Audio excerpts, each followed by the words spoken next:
Alors, les preuves qu'Alassane Draman Ouattara pousse les Ivoiriens à la guerre. C'est-à-dire, de gré ou de force, les Ivoiriens doivent faire la guerre. Alors, famille, avant d'entamer le fond de cette vidéo-là, laissez-moi porter ma casquette de vérité. Avec ma casquette de vérité, je suis obligé de faire face aux mensonges. Parce que quand je prends ma casquette, je suis semblable à quelqu'un qui doit coopérer avec le mensonge. Et comme le mensonge et moi n'avions pas tissé alliance, en tout cas en ce qui concerne ma tenue de vérité, je suis obligé de porter ma casquette comme un soldat. Mais avant d'arranger ma casquette et de vous relater les raisons qui me poussent à dire que l'Ivoirien doit se préparer à la guerre, l'Ivoirien doit se préparer à la guerre, laissez-moi vous laisser écouter Petit Jojo. Petit Jojo qui rend hommage et qui reconnaît l'effort que nous mettons en place pour éveiller la conscience de nos frères et sœurs ivoiriens et africains. Alors famille, je vais vous laisser ici écouter Petit Jojo et à la suite de cela, nous allons rentrer dans le but du sujet. Il est très important que vous partagiez ce message-là. Il est très important parce que, vous savez, quand on veut parler de liberté, le premier combat de la liberté, c'est la communication. La première arme, sinon, ce à quoi nous devrions nous référer pour gagner notre liberté, c'est la communication. Cette communication-là, nous sommes obligés de la mener. Et pour la mener, nous avons besoin de vous là, qui ne parlez pas. De vous là, qui écoutiez. Votre rôle ici, c'est de partager. Votre rôle ici, c'est d'informer. Aujourd'hui, vous voyez, il y a des personnes qui sont loin, ils disent que moi, je ne savais pas. Moi, je ne savais pas. Mais pourquoi ils disent que je ne savais pas? Ils disent que je ne savais pas parce que ils n'ont pas été informés par ceux-là qui sont informés. Alors moi, je vous exhorte ici à les informer de ce qu'ils doivent savoir. Beaucoup de nos frères et sœurs sont morts. Beaucoup de nos amis sont morts. Parce qu'on ne les a pas dit la vérité. On ne les a pas dit ce qui se tramait contre leur personne. Ils ont été surpris par ce qui leur est arrivé. Ils ont été surpris. Et ça a donné comme résultat leur départ dans l'au-delà. Il faudrait qu'ensemble nous évitons cela. Facebook, YouTube, au lieu de vous filmer en train de danser, montrer vos fesses, je préférerais que vous filmez ce qui serait important pour notre avenir, pour l'avenir de nos enfants. Filmez ce qui serait important pour notre avenir et l'avenir de nos enfants. Parce que nous allons tous partir. Et nous allons laisser derrière nous des héritiers. Qu'est-ce qu'ils auront appris de nous? Est-ce que c'est le fait de tourner nos fesses qui serait bénéfique pour eux? Donc là, je m'adresse au moment. Donc je vais vous laisser ici regarder, écouter Petit Jojo qui rend hommage à ces vaillants soldats qui ont décidé de défendre la vérité et de combattre le mensonge. On écoute ici Petit Jojo.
Dignity.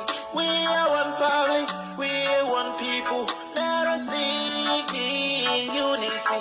Whether you have from Nigeria, we are all Africans. Whether you are from Tanzania, we are all Africans. Whether you are from Senegal, we are all Africans.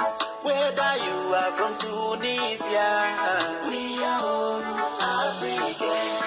Whether you are from Guinea, we are all Africans. Whether you are from Congo, we are all Africans. Whether you are from Morocco, we are all Africans. Whether you are from Burkina Faso, we are all Africans. African, African, liberté, dignité. African, African, on appelle à l'unité. African, African, liberty and dignity. African, African, we are calling for unity. Special thanks to Mr. King J.S. Verity for bringing up this idea of liberty and dignity in November 2019. It came as a result of racism. Nous remercions tous les membres de LD pour cette initiative qui combat pour unir l'Afrique. Without forgetting Madame Dorette Maro for her assistance and support. Un peuple qui ne connaît pas son histoire, même pas sa couleur, promet ses traditions, méprise sa langue maternelle, déteste ses cheveux, ignore ses arts, tenez l'image de ses modèles, dévalorise ses noms, ne mérite aucun respect des autres. On mesure le degré de civilisation d'un peuple par la valeur que lui-même donne à sa propre culture. Même si tu es ivoirienne, nous sommes tous les Africains. Même si tu es gabonais, nous sommes tous les Africains. Même si tu es togolais, nous sommes tous les Africains. Même si tu es camerounais, nous sommes tous les Africains.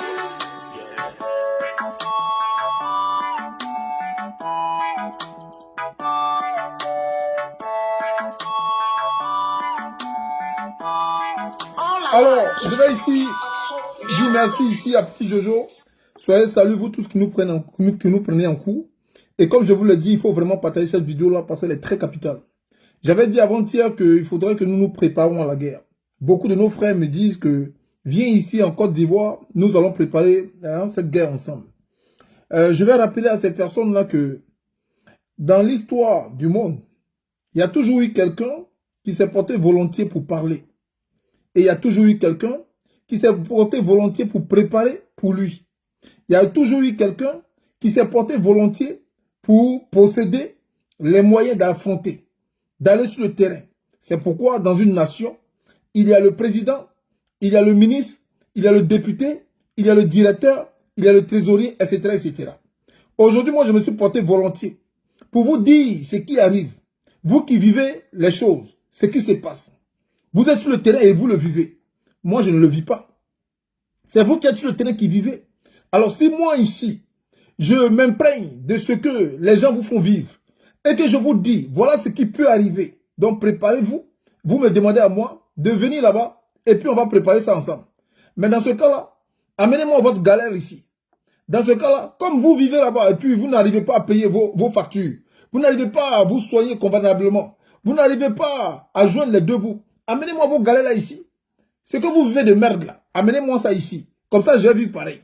Ici, moi j'ai la sécurité sociale. Quand je suis malade là, on va me consulter, on ne me prend pas 5 francs. On ne me prend pas 5 francs. Mais vous, quand vous êtes malade là, tellement c'est chaud sur vous, vous venez sur la toile pour demander de l'aide aux gens.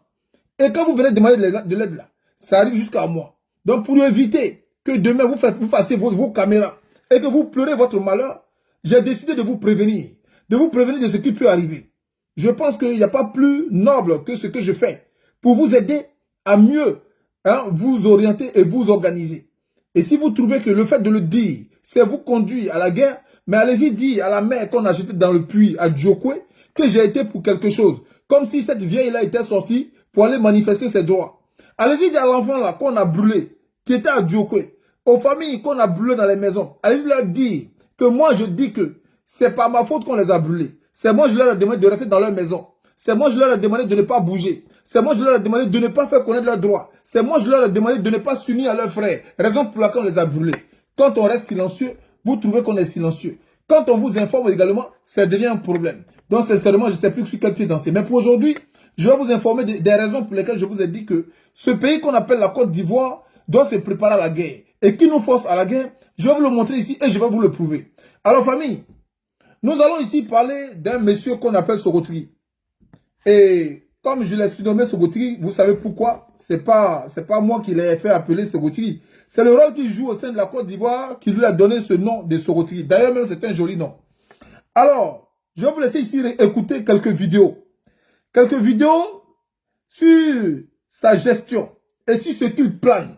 Mais en attendant, vous allez écouter ses ministres. Et pourquoi je parle des Ivoiriens? Pourquoi je dis que les Ivoiriens doivent se préparer à la guerre? Parce qu'il n'y aura personne qui va défendre leur cause par rapport à ce qu'ils sont en train de préparer. Vos chefs de village là sont des mangeons. On les a achetés. Dans vos villages où vous êtes là, jeunes Ivoiriens, c'est à toi que je parle.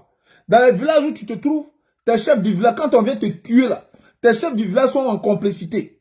Parce que je ne vois pas des gens de Djokwe aller massacrer un peuple paisible, qui ne leur a rien fait, sans que le chef du village ne soit informé. Ils sont informés de tous les mouvements. Parce que quand il y a quelqu'un qui s'installe dans un village, c'est le chef du village qui lui donne une terre, une portion de terre. Donc les mouvements qu'ils font là, le chef du village a des notables. Et ces notables lui rapportent ce qu'ils font. Donc si aujourd'hui vous êtes tués par milliers, par centaines, c'est parce que vos chefs du village ont accepté de vendre leur conscience. Ils ont accepté de vendre leur dignité. Ils ont accepté de vendre même parfois leur queue. Alors famille, je vais vous laisser ici écouter un des envoyés spéciaux de Alassane Dramane Ouattara, qui se fait appeler ici à Djomani. Je vais vous laisser écouter. Et puis par la suite, on va vous laisser plusieurs vidéos qui prouvent ce que je vous dis. On l'écoute ici. Les Ivoiriens souffrent. Les Djomani se moquent du pays. Les Ivoiriens, aujourd'hui, ils peuvent sortir là-bas. Et aujourd'hui, j'ai entendu quelqu'un dire que le président Alassane Ouattara a conclu... Vous voyez là? Ce sont les gens du village que vous voyez. Je me pose. Ce sont les gens du village que vous voyez là. Vous voyez? Avec les soi-disant couronnes. Hein? Eux, ça, moi, je porte casquette de vérité. Mais eux, là, c'est casquette de traîtrise. Des traites notoires. Hein? Des maudits notoires. Qui vendent leur pays. Qui vendent leur population pour des pourboires. C'est à eux on a donné voiture il n'y a pas longtemps. Toi, tu ne sais même pas conduire vélo. On te donne voiture. Voilà des gens comme ça. Qui ont vendu leur dignité. Qui ont vendu leur liberté. Parce que un certain nombre de personnes ont décidé d'acheter leur conscience. Voilà ces gens-là. Et ils sont fiers de se faire appeler chef du village, roi d'une, je ne sais pas quoi. Vous les voilà ici, les rois de quelque chose là. Les voilà ici. Regardez comment ils sont vilains, regardez. Des acheteurs, des vendus. Alors on va continuer la vidéo. En parlant de Dibadet, c'est pour amuser la galerie. Mais quand on aborde il faut aborder des sujets aussi. Le président Alassane Ouattara a contracté une Dibadet. Je sais que, en parlant de Dibadet, c'est pour amuser la galerie. Mais quand on aborde des sujets aussi importants, il faut être sérieux. Vous ne verrez jamais le président Alassane Ouattara parler ainsi. Parce qu'il incarne. On ne peut pas voir Alassane Ouattara parler de Digba parce que lui-même, il n'est pas ivoirien. Donc, il ne se sent pas dans la peau des Ivoiriens. Le langage des Ivoiriens, lui, Alassane Ouattara ne le connaît pas. Donc, il ne peut pas parler comme ça. Il ne peut pas dire Digba. Donc, ce monsieur est en train de dire ici que Gbagbo a dénoncé le fait que Sorotiri prend de Digba dette pour endetter les Ivoiriens. Pour endetter ces innocents-là qui n'ont pas demandé à naître, mais qui sont obligés de payer des crédits qu'eux n'ont pas vus.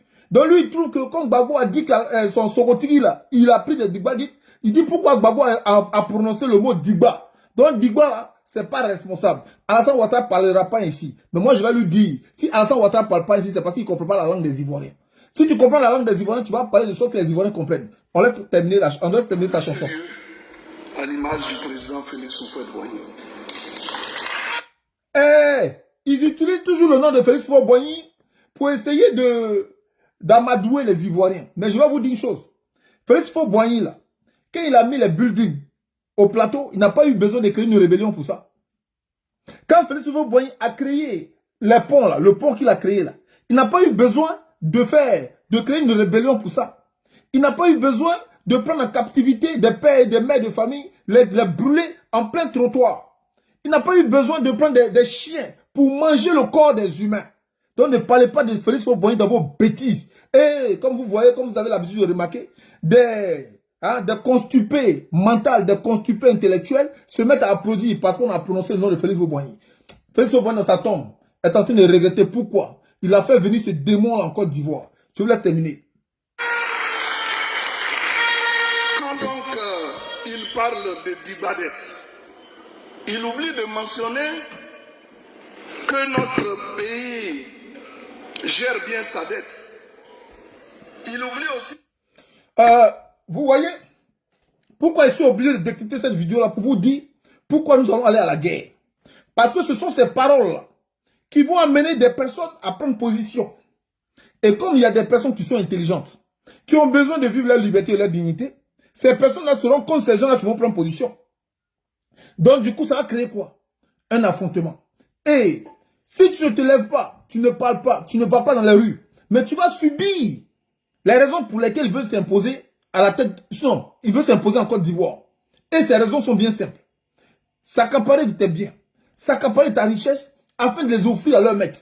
Et toi, tu vas vivre cette misère, cette pauvreté. Et cette pauvreté-là, comment tu vas les affronter? C'est toujours un combat que tu vas mener contre la pauvreté. Mais eux là, qui sont appelés à t'amener à vivre de tes propres moyens, ils vont plutôt t'amener à tendre la main, à te soumettre. Ça aussi, c'est notre combat. Donc, forcé, tu dois mener un combat. Alors, autant mener le combat pour ta souveraineté. On meurt toujours de quelque chose. Alors, c'est pourquoi je suis obligé de décrypter ces vidéos. Ce monsieur est en train de dire quoi? Que ces Douba dettes là leur permet de faire de Douba travail. Bon, de Douba travaux s'il veut. Bon, moi je vais poser la question. Ils disent qu'eux gèrent bien ces dettes. Quand on dit on gère une dette, famille, parce que ce sont des gens qui ne sont pas là à l'école. C'est pourquoi j'ai dit, moi je serai président de la République de Côte d'Ivoire. Parce que quand on regarde dans l'opposition là, la seule personne qui me fait peur c'est Gbagbo Laurent. Il est beaucoup intelligent.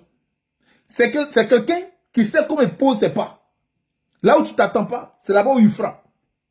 C'est lui seul qui me fait peur en Côte d'Ivoire. Sinon, quand on prenait tous les conneries là qui parlent, que ce soit Blé Goudé, tous ceux qui suivent, moi je ne vois pas que ces personnes-là ont vraiment quelque chose dans la tête qui ressemble à une gestion d'un pays. C'est pourquoi je vous ai dit, je serai le président de la République à ce sujet. Je vais vous inviter ici sur la nouvelle chaîne de LDTV et Mado Chako TV à Paris. Nous sommes en train de mettre en place une chaîne télévisée qui va permettre à tous les cyberactivistes qui ne sont pas invités sur des chaînes afin de faire connaître la souffrance des Ivoiriens et des Africains.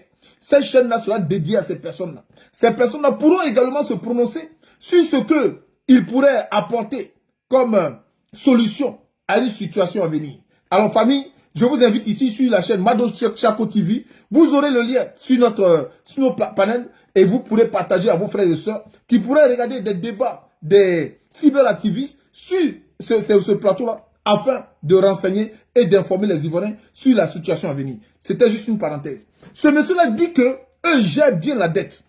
Famille, quand on dit on gère une dette, c'est que tu as une solution de rembourser ta dette sans t'endetter. Je reprends. Quand je dis je gère bien la dette, c'est que j'ai une solution de rembourser ma dette sans m'endetter. C'est-à-dire à partir de la dette que j'ai eu à faire, cette dette-là va me rapporter des bénéfices. Et ces bénéfices-là vont me permettre non seulement de construire mon pays, mais le restant là, ce serait pour rembourser la dette. Je prends un exemple. Je prends 1000 francs dans la main de Maïmouna.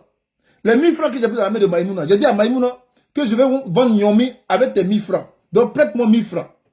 Quand je m'avais vendu Nyomi de Maïmouna, là, avec les 1000 francs de Maïmouna, je dois faire en sorte que les 1000 francs là sortent de la vente, selon la période de restitution de l'argent de Maïmouna, si je dois rembourser Maïmouna dans 3 jours, dans 4 jours, combien je vais vendre pendant ces 3 jours-là pour que l'argent de Maïmouna sorte et le bénéfice là. Je vais prendre ça pour continuer de mener mes activités. C'est ce qu'on appelle gérer quelque chose.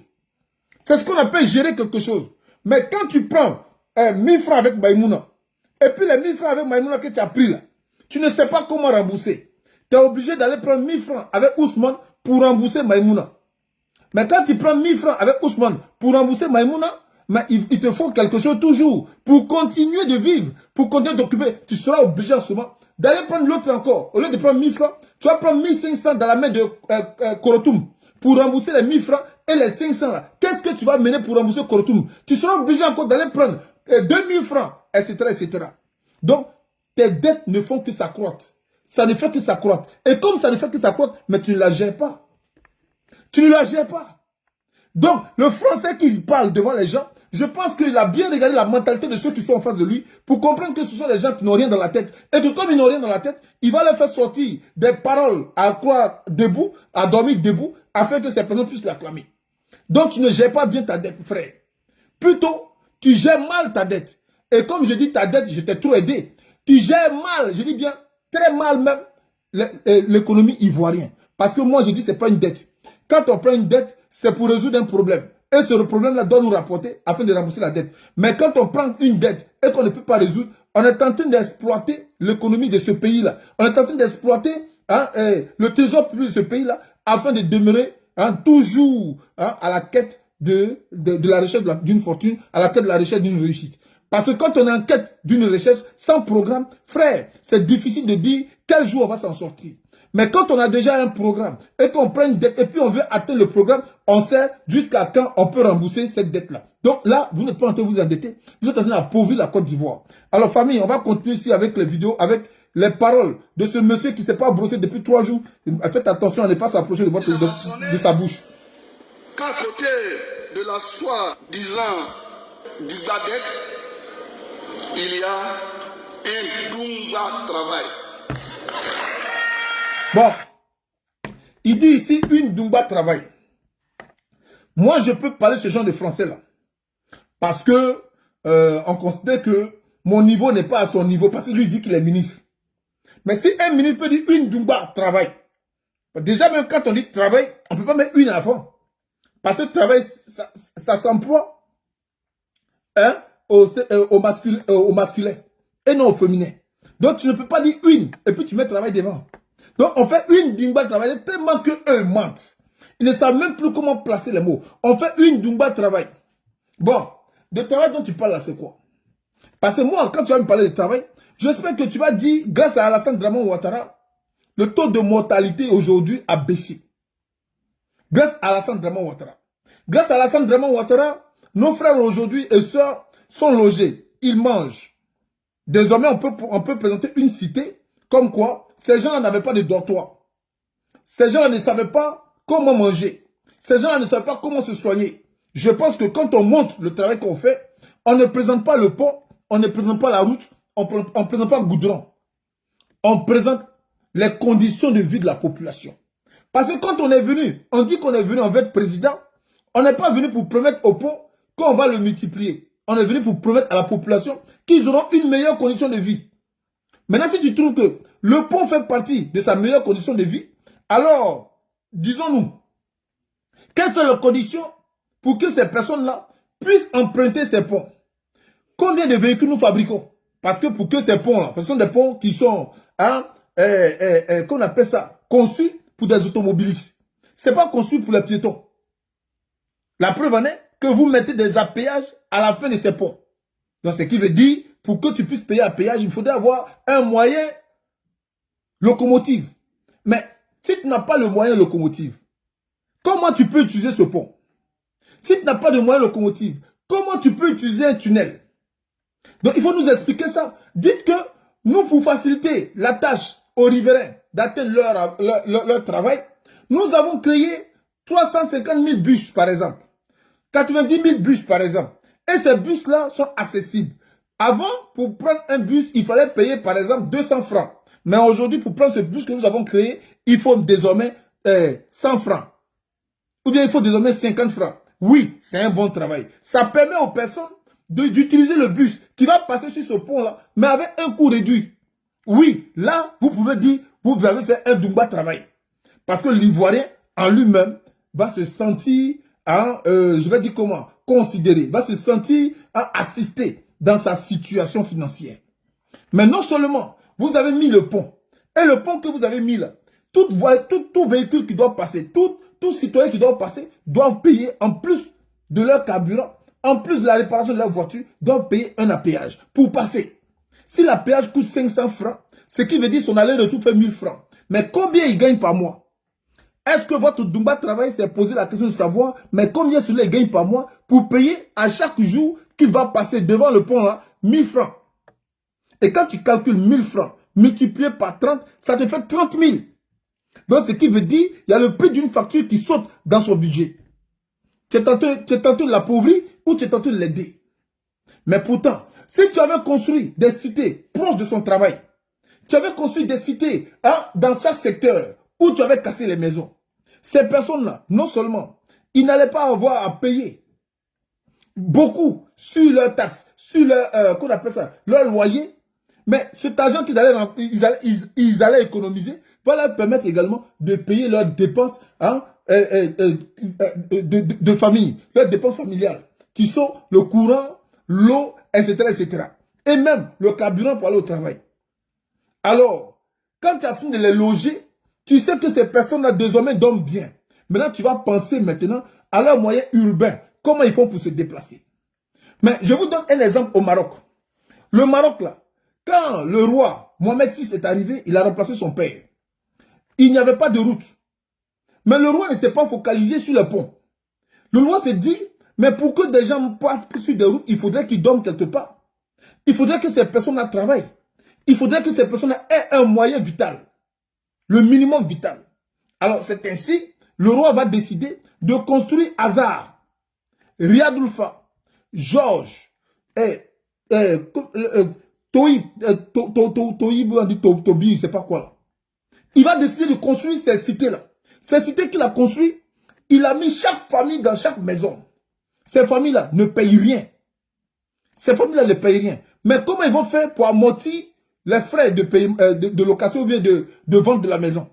Il leur a donné tous du travail. Il leur a permis de s'asseoir à leur propre compte. Pour toute personne qui veut mener des activités, amène leur projet. Amène leur projet à la chambre de commerce. Et du coup, vous êtes subventionné par une banque. Alors cette banque-là vous dit, vous devrez nous rembourser de telle date à telle date. Même moi-même qui étais au Maroc, j'ai pris crédit au Maroc. J'ai pris crédit au Maroc. Moi-même qui ne suis pas marocain là, j'ai pris crédit. Alors du coup, la banque vous finance pour que vous puissiez mener votre propre activité. Donc vous avez votre maison, c'est à vous de choisir d'où vous voulez mener votre activité. Soit vous pouvez mener votre activité en bas de votre immeuble. Si vous voulez vous mener votre activité, donc les Marocains, qu'est-ce qu'ils ont fait? Ils ont décidé de faire louer leur appartement. Et puis ils vont aller dans des villages. Mais l'argent de l'appartement qu'ils reçoivent par les locataires va leur permettre d'amortir le prix d'achat de l'appartement. Voilà quelle intelligence. Et c'est en ce moment-là, le monsieur Mohamed VI a décidé de mettre des ponts et des routes. Voilà comment on construit un pays. Et toi, tu dis que votre dette-là vous a permis de faire le Dumba travail. C'est de quel travail tu parles? Tu ne peux que t'adresser aux adomoutons. Ce n'est qu'aux adomoutons que tu peux t'adresser parce que ce sont eux qui n'ont aucune notion de la vie. Puisqu'ils ne sont jamais allés quelque part. S'ils sont trop allés, c'est le Maroc. Et même le Maroc, encore, ils n'ont rien appris. Quand ils vont au Maroc, c'est pour aller s'asseoir sur les routes pour vendre Djumbe ou bien vendre Kimaji. Ils n'ont pas de notion. C'est pourquoi quand on leur parle de leur situation de vie, ils disent toujours c'est la politique. Comme si les pays se sont développés sans politique. Les pays se sont développés parce que le développement est quitté du ciel pour tomber. Donc voilà un facteur. Je vous présente ça pour vous dire qu'est-ce qu'ils sont en train de monter, qu'est-ce qu'ils sont en train de préparer dans l'esprit de ceux-là qui disent vouloir conquérir. Je vous laisse écouter ce monsieur-là jusqu'à la fin.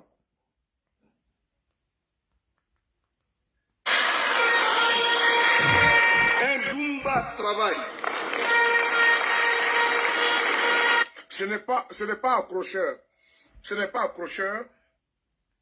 Quoi? Dumba travail. Non. Alors, famille, Nous allons ici continuer cette vidéo. Mais je vais vous montrer d'autres vidéos.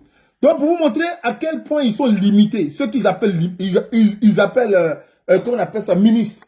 Donc, vous pouvez comprendre que quand je vous dis que je peux diriger la Côte d'Ivoire, vous devez savoir que ça ne doit pas vous surprendre. Voilà ce qu'ils apportent comme un argument pour gagner le cœur des Ivoiriens. Je vais vous montrer ici quelques vidéos, famille. Je vous montre ici quelques vidéos. Et je ne voudrais pas que ça vous fait un froid au cœur. Hein? On écoute ce monsieur. Président Ouattara, Monsieur le Président,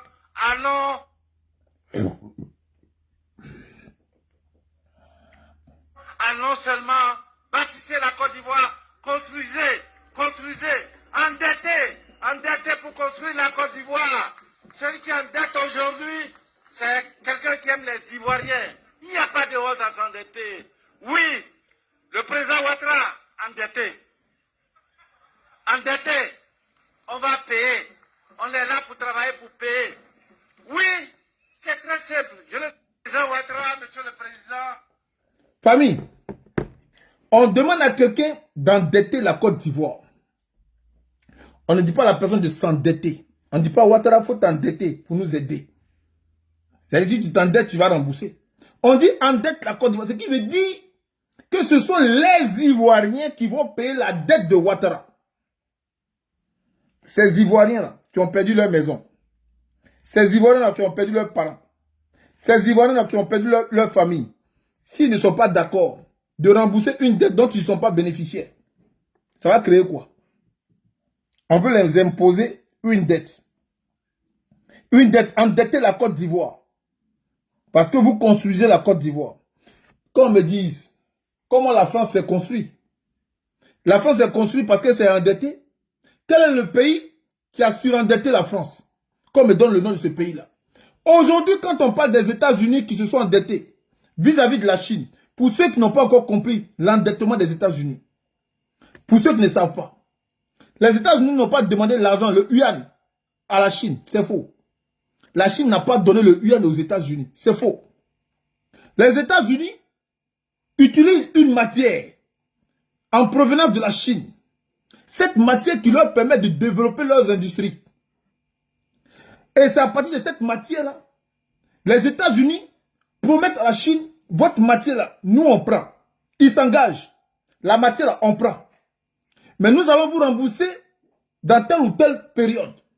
Pour la simple raison que cette matière-là va leur permettre de produire. Et cette production-là va leur permettre de rembourser leurs dettes.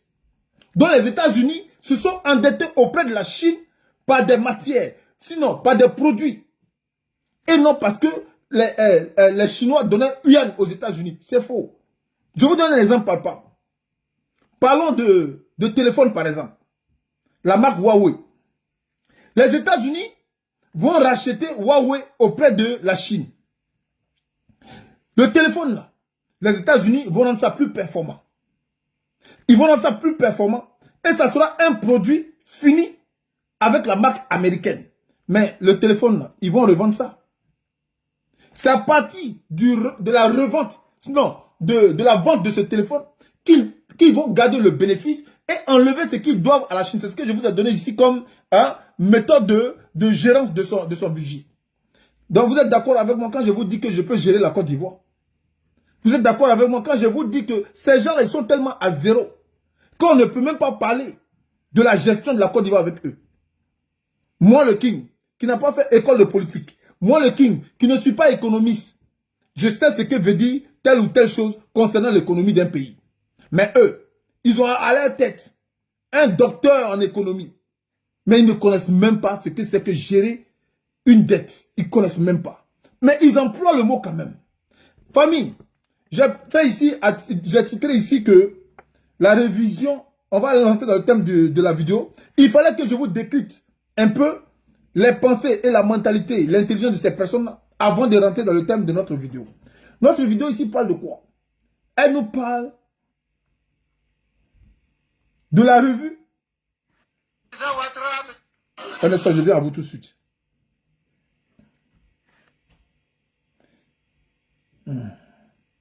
Alors, elle nous parle de la révision de la liste électorale. Pour ceux qui ne savent pas ce que ça veut dire une révision. Révision, ça veut dire revoir, réadapter, réapproprier. Voilà ce qu'on appelle révision. Donc, ils ne comprennent pas français. Donc, on est obligé. Moi, je ne comprends pas français. Mais le peu que je comprends, au moins, je vais leur demander, je vais les aider. Je vais les aider. Une révision de la liste électorale. Pourquoi il faut réviser la liste électorale? Il y a eu des élections parlementaires. Il y a eu des élections présidentielles. Alors, ces élections-là, il y a des personnes qui ont voté. Ces personnes qui ont voté là, de nos jours, ils ne sont plus vivants. Ils sont morts. Il y a d'autres aussi qui n'ont pas pu voter parce que les conditions n'étaient pas réunies pour qu'ils votent. Alors, il y a eu combien de morts de ceux-là qui ont voté il y a de cela 1 an? Il y a eu combien de personnes qui ont régularisé leur situation depuis 1 an? Alors, il y a eu combien de personnes qui ont décidé enfin de choisir un président? Donc, c'est tout ça, on va calculer pour voir le nombre de personnes exactes qui doivent être enregistrées pour qu'on sache combien ont voté et combien ont choisi un camp et combien n'ont pas choisi de camp. C'est ce qu'on appelle la révision électorale. Une révision électorale. Alors, nos frères, ce ne sont pas nos frères, nos ennemis, parce qu'ils ne sont plus nos frères, puisqu'ils sont prêts à tuer. Celui qui est prêt à ôter la vie n'est plus un frère, c'est un ennemi. Alors, nos ennemis d'à côté disent qu'il ne peut pas avoir de révision de la liste électorale. Eux, ils refusent ça. Famille, j'ai envie de vous faire écouter ici les propos de ces derniers-là. Et puis, on va avancer. J'ai envie de vous faire écouter ici les propos de ces derniers-là. Et puis, on va avancer. C'est vraiment écœurant. C'est vraiment écœurant parce que quand j'entends des personnes se prononcer de cette manière, je me pose la question de savoir, même si tu n'es pas allé à l'école, mais au moins, tu es peut-être allé vers l'école. Quand on va vers l'école, on entend un peu ce que les élèves disent en classe. Et puis, on peut répéter ce que les élèves disent en classe. Je ne sais pas où j'ai mis la vidéo. Non, c'est pas ça. Oh, mince. C'est pas où j'ai mis la vidéo.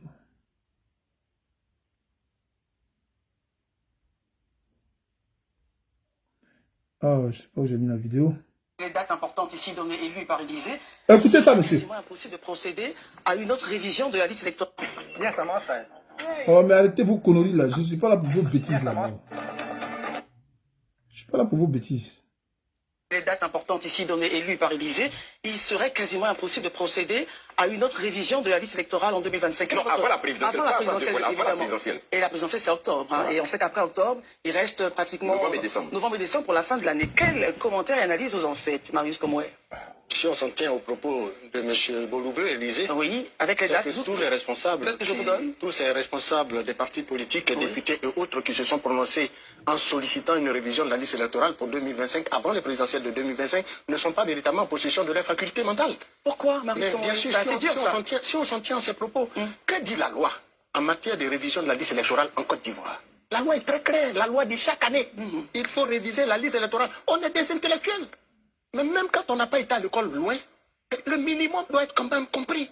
Cette tentative de procrastination, de vouloir emberlificoter la pensée des Ivoiriens en tordant le cou aux réalités, en tordant le cou au droit, moi je dis que ça m'exaspère. Pourquoi? Il faut faire une révision de liste électorale chaque année. C'est ce que dit la même CEI dans ce pays a fait une révision de la liste électorale en juin 2020 pour une élection qui devrait avoir lieu en octobre 2020. On n'a pas crié à sur tous les toits. Si nous sommes en 2025, l'élection c'est en octobre 2025. Tout à fait. Nous sommes en janvier, début d'année. Les partis de l'opposition disent qu'il faut appeler à une révision de la liste électorale. Mieux, ce n'est pas de l'argent qu'on va aller chercher encore. La loi, le budget relatif à cette organisation de cette liste électorale, de la révision de la liste électorale, a été voté par les députés, approuvé par le Sénat. Donc l'argent est déjà disponible sur les comptes parce que quand on vote un budget, c'est pour que justement ce budget serve à ce pourquoi ça a été voté.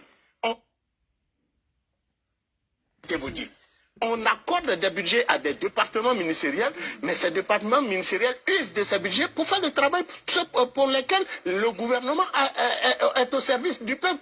Dans le cas de la CEI, quand le président de la CEI dit qu'il ne peut pas organiser de révision la révision ne doit pas se faire selon la loi. La loi et ne que dit lui, pas il peut quand. le faire après. Non, il dit la loi ne dit pas quand exactement. La loi ne dit pas si c'est avant ou après. Réaction. C'est cette procrastination de la vision des choses qui nous met mal à l'aise. Attends, monsieur, je vais essayer de t'aider dans ton argumentation. La loi ne programme pas quand exactement il faut faire une révision électorale. Bon, soyons un peu intelligents. Soyons un peu intelligents. Monsieur, tu parles trop. C'est l'essentiel. La loi ne prévoit pas quand est-ce qu'il faut faire une révision électorale. Famille, même vous qui êtes là, qui n'êtes pas allé à l'école, on dit que vous êtes des propagandistes. Quand on parle de révision, on ajoute électorale. C'est pour dire que il y a une situation d'élection qui arrive. Donc, qu'est-ce qui se passe? Il faut faire une révision. On n'a pas dit programmer une vision. La vision, c'est ce qui vient. Mais la révision, c'est ce qui a été. Donc, comme il y aura une élection, c'est-à-dire revenons en arrière. Regardons ce qui a été fait. Et regardons ce qui va être fait. Donc, on n'a pas besoin de dire à quelqu'un que la loi a programmé que quel jour on devait faire une révision. Puisqu'on parle d'une révision électorale. Avant que les élections n'arrivent, il faut faire une révision. C'est quand vous partez en examen. On dit faites tes révisions. Et tu dis, on n'a pas encore programmé quand est-ce qu'il y aura l'examen. On n'a pas encore programmé quand est-ce que je devais faire la révision pour entamer l'examen. On doit te dire quand est-ce que tu vas faire ta révision. Quand on parle de ta révision, ce sont les leçons que tu as reçues.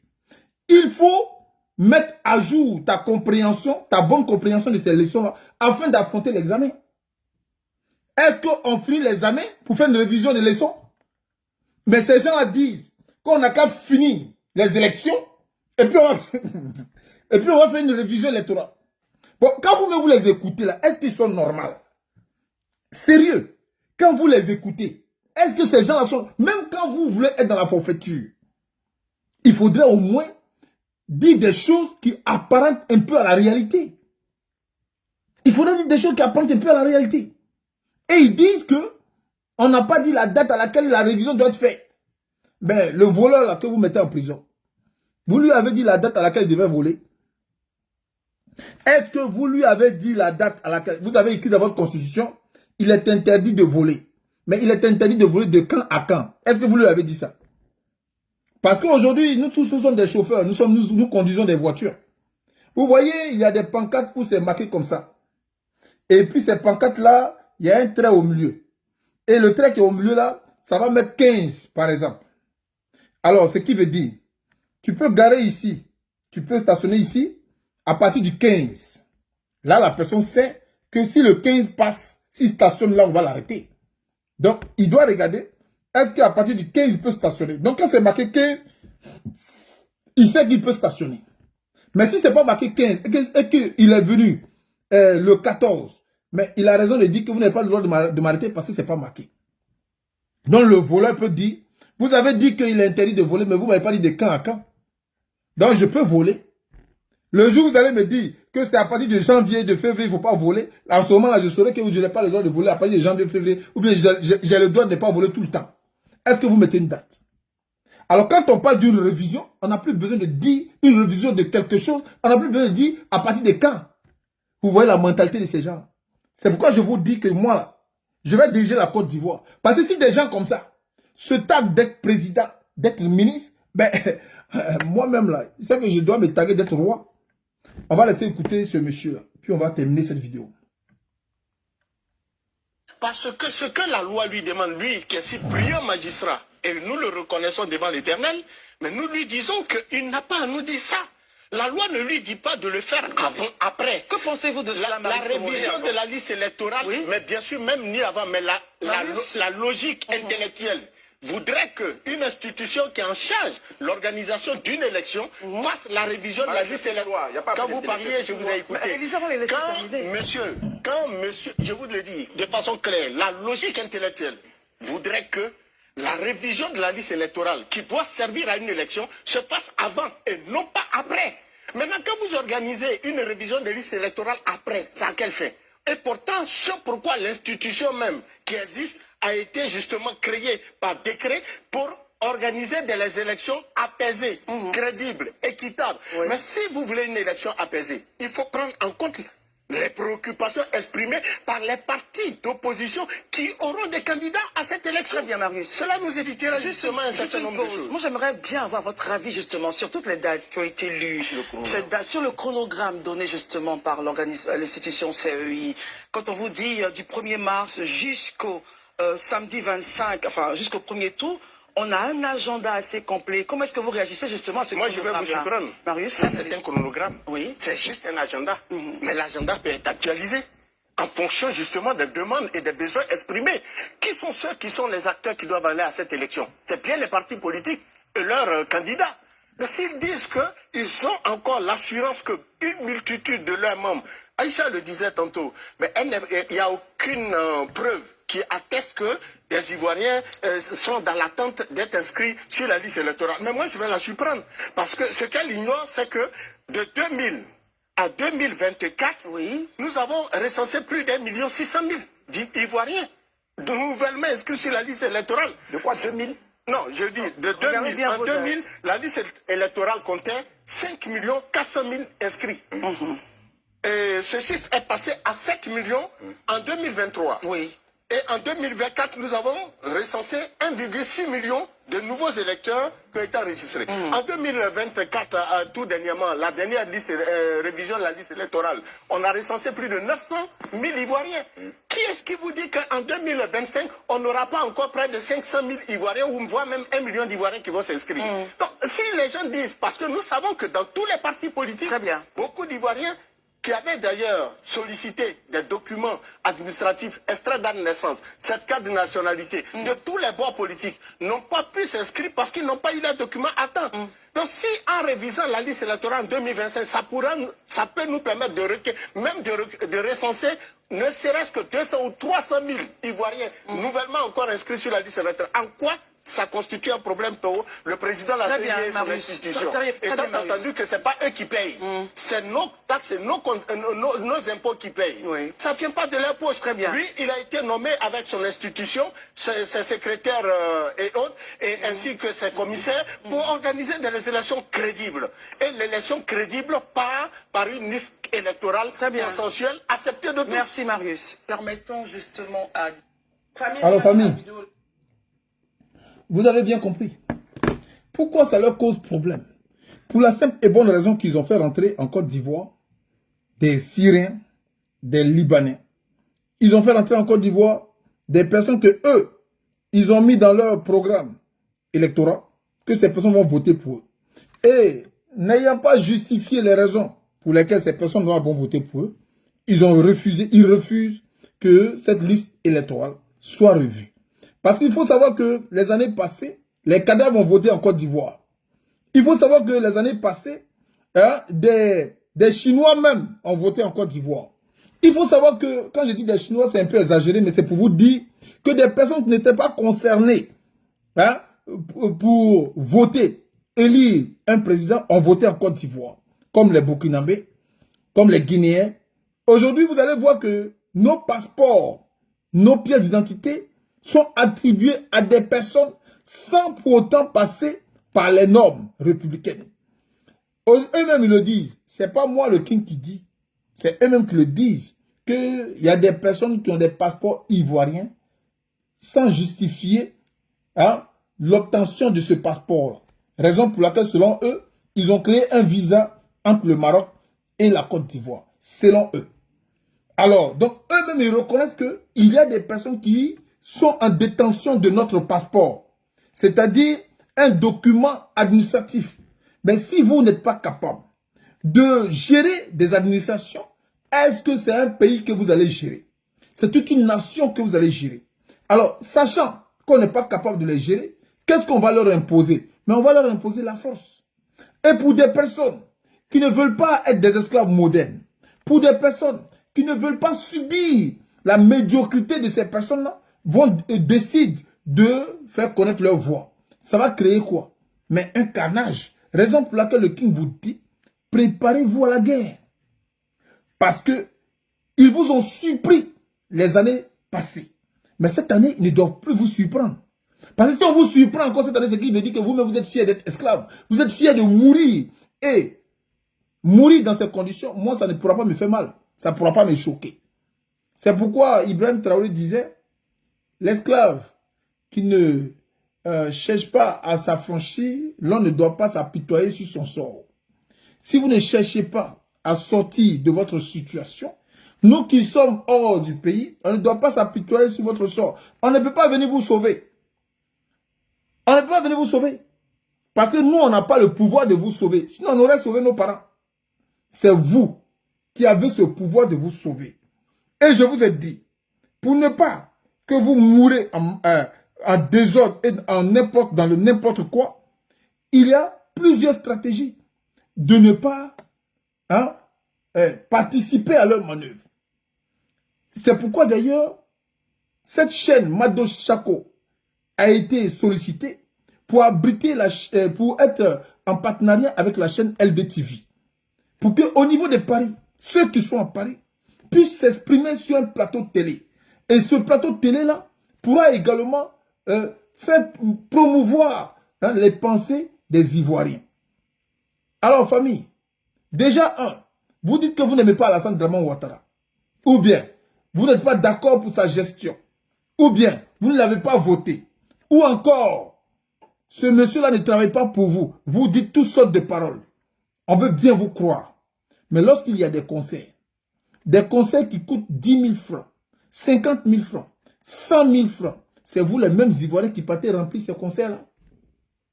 C'est vous les mêmes Ivoiriens qui partez remplir ça. Mais les gens que vous partez soutenir là, qui sont les parrains? Mais leurs parrains, ce sont les Alassane Draman Ouattara. Mais c'est l'image que vous montrez. C'est cette image-là que Alassane Draman Ouattara prend et il montre à ses patrons. Eux là, ils disent qu'ils ont faim. L'opposition dit qu'on s'occupe mal de la population. Mais regardez, il y a eu un concert.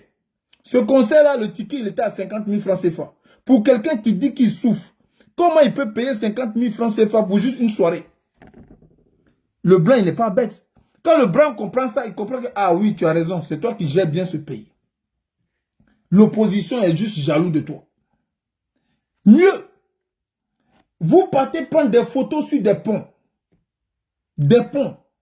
Je n'ai jamais vu. Quand vous voyez un Français aller prendre photo à la Tour Eiffel, la Tour Eiffel est un symbole. Il y a un symbole. Et le symbole là, le Français s'exprime à travers ce symbole. Donc il va prendre photo là-bas. Quand le Chinois il arrive, le Japonais il arrive, le Japonais vient également s'inspirer de ce symbole-là pour prendre des photos, pour dire moi aussi j'y étais. C'est comme par exemple, je vous donne un exemple.